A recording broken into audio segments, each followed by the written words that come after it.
Yo, what's going on, YouTube? Welcome back to J3 Entertainment. You guys know what time it is. It's movie review time. Yes, it is. And bro, what are we reviewing today? Halloween Kills. Ooh, Yes. we finally got that. Finally got it, man. One It's whole here. year. Yeah.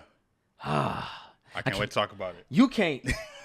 Man, I ain't gonna lie, G. I ain't watched it like 4 times. Me too. I'm still on the hunt. I'm still on the fire with it, man. I'm still enjoying it. I'm so glad they put it on a Peacock, man. Yeah. I'm so glad they did. All right, for those out there that are new to the channel, let me explain how we like to review film. We like to spoil it. Yes. We like to talk about the good, and we like to talk about the bad. And then we break down our scenes, and then we give a grade. Yes. Where we going first, bro? Let's start with the good. Let's go straight into the good. Let's start with the good. Ronin, you this horror guy. This is a look. You brought me back in this. Yeah. I had left, and you brought me back in it. So, go ahead, bro. Tell me that good. So first of all, this is Michael Myers' movie. This is his point of view. We're getting to see just the level of evil he is. They finally addressed that he's supernatural. The 2018 film was about Laurie's trauma and her family and how they had to deal with it. This is about Michael versus the town. And also the other good that we get is that they're actually reconciling and establishing that this evil has hunted and tormented this town, and Haddonfield is suffering for it. Yeah. We never got that in any Halloween movie. So that is kind of what grounds the movie. And I thought that was pretty dope. And then it's just a straightforward manhunt.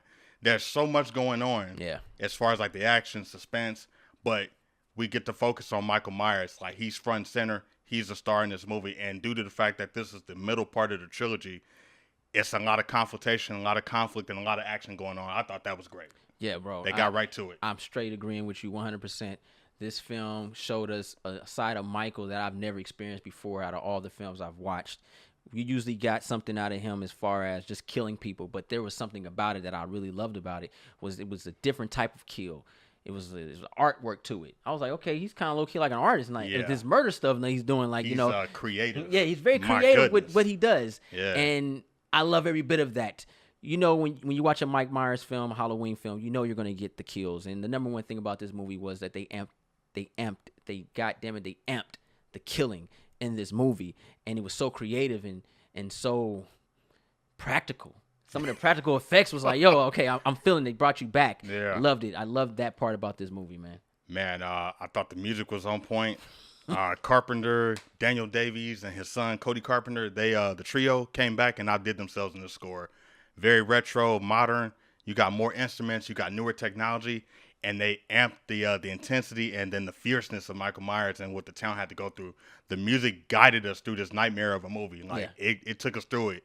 It was epic. It was loud. It was fun. It was suspenseful. It was tense. And the music tells a story, and it tells you when something's going to happen. Yeah. John Carpenter gave us that signature in all his movies. He let you know when something was going to happen, and the music told you when something was going to happen. It was great. Great storytelling. And another part that I really liked about this film was how the beginning of it started.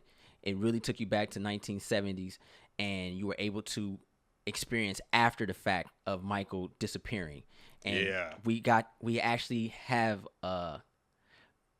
I guess I could say it with the 2018 version, we were just like, okay, he's in jail. Right. What happened? They actually gave us that. And I love the fact that they acknowledged that. They gave us something, a bridge between two films. So now I guess you could say part 2, 2018 version makes more sense now. And I love when movies do that, when they clear up and they clear up what's going on so people won't keep asking questions. So they showed us what happened to Michael. And it didn't just stop with the 1978 one. Right. It actually within that time frame between 1978 and 2018, he killed a couple people within there, and we got a chance to see it. I loved it. I love how they brought Michael back to the scene, bro. It was like he was young, he was spry, he would just grab you. I loved it. Yeah, it was on point, man. I even like the camera work in this movie. David Gordon Green's directing gets better and better, and it's so unique because he doesn't come from a horror background. So for him to come into him doing this, it felt all the more natural, but you could tell he was a fan through his storytelling. Yeah. His shots was on point. His lighting was on point. He knew how to create tension and suspense. And this is a 2021 film, but it felt old school, like a 60s, really 70s movie. And he put some respect on the slasher genre's name because he kept it fun. Yeah. It wasn't too serious, but when it got serious, it did. And that was one thing I could say that was great about Halloween Kills that no one's really mentioning. This movie felt more grounded and intensely serious than the last 2018 movie. The 2018 one had comedic moments and comedic beats. There's funny moments here, but then it's right back to the grittiness and right back to the drama, and it doesn't lose sight of that. I like that. I have to agree with you on that. And David did a hell of a job as a director, because for you to be able to direct Michael without dying is phenomenal. Yeah, Michael's like, facts. He's like, did I do it right? Yeah. Could you put your head a little bit more like this? Right. All right, man. So let's get into our bads. What did we not like about this film, bro? I will say the script has a lot of weak areas. There's some gaps and a little bit plot hole problems. Due to all the other great stuff we said, doesn't take anything away from it. But at the end of the day, this is a slasher movie, and there needs to be some type of structure and some type of organization. This is the middle part of a trilogy, so I'm wondering if there was some stuff on the cutting room floor and how they're going to wrap this up, because it seemed like a lot of things were kind of skipped over. Yes. I think that's the only part about this movie that was bad, because the murders were on point. Yeah. Michael was on point. Laurie was on point. Yeah. Everybody was on point. I love the reunion, everybody coming back and everybody dying. That was nice. I love that. Yeah. Like, yo, Michael, like 40 years ago, you're dead. But I have to agree, the script and the editing, it really felt, especially at the very end of the movie, it felt empty. Like, what happened? Like, between, what's her daughter's name? I can't remember. Karen. Karen Strode. Between Karen's death and Tommy's, what happened? Like, did Michael just transport over here, or is it two Michaels now? What's going on? Like, we see him resurrect himself and he's slashing everybody. It was weird, because it was like, there was like crime scene and do not cross, but it was crime still going on. Yeah, so like he's killing, like it's like if you pan the camera out a little bit, you'll see him just murdering fools, and then he walks up in his own house and then kills her. Like, I got lost, but that's pretty much the bad. Because it was like they went back to the Myers house, and then there's like do not cross banners and stuff. But it's like, wait a minute, people were still dying as this is happening. And then we're thinking this is the end of the movie, like it's over. No, people were over across the street dying. Yeah. Let's go back to the excitement. Like, what's happening? Go back to that brutality is going down over there. I'm like, all right, something in between that had to have happened. But the fast pace, I can't argue with it being fast paced. It was just unorganized and unstructured. Yeah. That's what I got as a bad, man. Yeah. That's kind of where I'm at. Yeah, the acting was great, man. Yeah. Everything else, icing. For you to get killed, what's his name? I don't know anybody. Stewart. Yeah. What's his name? Big John and Little John. Yeah. That was tight. Let me do it. That was tight. Let's talk about scenes, man. Favorite scene, man? What you got? The flashback, the intro, the way it started off, literally letting us know what happened from the last movie, and then getting the flashback through the point of view of Deputy Hawkins. Yes. That was great. Halloween night, 1978. The music even went retro. Then you see the cops, the youngsters version of Hawkins, and then you see young Michael, 23 years old, just doing his thing. Like, I could have killed him, bro. I could have got him. The body acting was so on point, because the guy that did it, like, really studied Nick Castle. Mm-hmm. It was so detailed, bro, and I'm like, we're getting something that's familiar, but we never got the details as to what went down. So it was new in that sense. Most definitely. But it was like, all right, we're going back to the night it all started.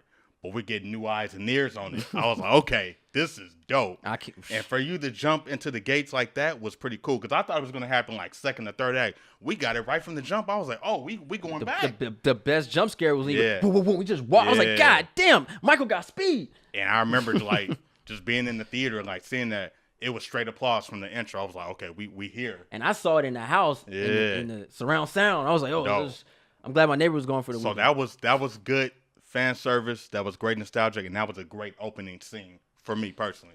Personally, man, it's a tie between the black girl shooting the gun and he kicking the door and shooting her in her face with the gun. I laughed so hard when I saw that. I love the fact about this movie because it brought so much. You said the humor part, but I guess the way they died was humorous to me. Because but you always find humor in anything. Because the boyfriend got it the worst. And that was probably one of my favorite scenes, because that's when I knew that Michael was a true artist. Because he was like, and she was like, Laurie's granddaughter was like, come here, motherfucker, let him go. And he lets him go. He's like, he's like, she got some balls. And that's when I saw that she reminded him of Laurie. And he was like, I gotta get her. Back in the day. She's talking back to me. Yeah. So he gets up and he walks down, and when he looks at and he sees him still breathing, I was like, oh my God, this fool's tight, bro. That was probably my favorite scenes, man. I like the detail on the actors. What really surprised me, it was in the flashback scene, and go back to that real quick, was the guy that played Dr. Loomis, because when we saw the trailer, we all just assumed that it was CGI, and it wasn't. It was makeup and prosthetics and an actor that resembled him. Mm-hmm. And I was like, this is crazy. Because even when we saw the trailer, they showed a snippet of it, but they didn't show it all the way. And then the camera zoomed back real quick to make dramatic effect. And then we got it. I'm like, whoa, wait, that's an actor. Yes. And I thought they were just going to de-age Donald Pleasance. They didn't do that. They got somebody that looked similar to him. Tom Jones Jr. did his thing. His accent was on point, and it really looked like it was him back in the day. Yep. Applaud on that, because that was fire. Like the makeup design, all that stuff was on point, man. What happened, Deputy Hawkins? Did Michael kill again? What happened? I shot him 6 times. And you got to remember, point. John Carpenter come from that time. Yeah. So they haven't forgot the craft, and I think a lot of directors nowadays need to really take that craft and experiment in it and make movies feel more believable. Because CG is cool sometimes, but when you're dealing with something like Michael or Jason and Chucky and stuff like that, practical effects is what make those movies tight, fun, and scary at the same time. Let's go and give this movie a grade, bro. For sure, man. Halloween Kills. What do you give it, Ronin? I had a great time. I thought it was a far better sequel than the 2018 film due to the action, the kills, and the directing, than being that middle part of the trilogy. This one felt more grounded. Yeah. The cinematography was on point. It actually matched the original 1978 film, and I think that's like a true respect in it. So I give this a 4 out of 5 stars. For sure, Even man. with the script problem, still a fun movie. I've been watching it multiple times since it's been out. I love 4 times for me, bro. Yeah, I love it. I agree everything you said, bro. I'm gonna have to say this. We understand this is a horror movie, so a script, we noticed it, but I wasn't there for the script really. No. As long as Jamie Lee Curtis don't die, then my heart won't get broken. You know what I'm saying? It's the middle part of a trilogy. I get it. You know, I wasn't They even got tripping time to fix it till the next one comes. because I got lost. I got lost, no doubt. But I came back when Laurie's daughter got killed. Karen got murdered. I was like, oh, there he is. Oh, I was like, oh God, he killed her. Oh, part 3. That's immediate. As soon as he killed her, part 3. Laurie got a problem now. It was personal at first because you tried to get us when we were kids. Right. But now we got a big problem. So I'm gonna have to give this a 3 out of 5 stars. Okay. I enjoyed it. Can't wait for the next one, man. Yeah. Also want to let you guys know this too. On Netflix, guys, please check this out because I love this series. And they're basically taking us back one time. It's called The Movies That Made Us. Oh yeah. Halloween is on there. Yeah. Take a look at that. Watch and how John Carpenter and them put that film together. Yes. I'm telling you, as a fan, you will love every bit of that series and that episode. Yeah, the new season focuses on all horror movies. Yeah, Definitely check it out. And watch Yeah. Ghostbusters Season episode 3. 2. Yep. Ghostbusters episode 2. Oh, Ghostbusters, Jurassic Park. Yeah. Late, right? Y'all will learn something. Learn how to Yeah. respect people out there. Yeah. All right, guys. Hope you guys enjoyed the review. If you're new to the channel, go ahead and push that subscribe button. Thumbs this video up. Do not forget to share Instagram, Facebook, Twitter. All the above. Also, follow us on Instagram and Twitter. Yes. Talk to us. We don't stab. Regular people. Just normal. I'm J3. Ronin Shogun, Ninja Assassin. Oktoberfest. 100,000 subscribers. We coming.